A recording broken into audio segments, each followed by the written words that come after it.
Hello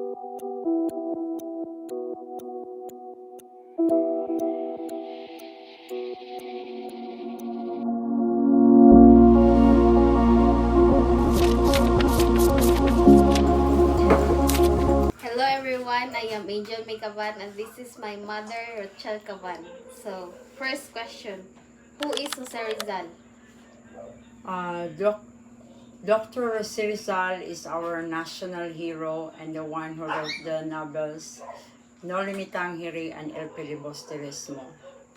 Second question, why he was shot to death? He was shot to death because human siya nakitaan niya siya ang utok sa rebellion, giisip siya nga sadaan sa sedition ug mao'y nag-initiate og illegal nga mga pundok ug tungod sa iyang mga writings ilabi na ang No Limitang Hiri ug El Filibusterismo nga nagbutyag sa mga pagpang-abuso sa mga praile against Filipino people.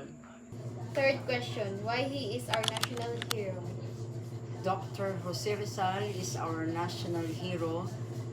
Siya patungod kay wala niya gigamit ang iyang kusog o violence kundi gigamit niya ang iyang kaalam sa pakiglaban through his pen nga maoy nakapapukaw sa mga Pilipino ug diha sa iyahang death execution iyang gipakita nga he was willing to die for the sake of the Filipino people.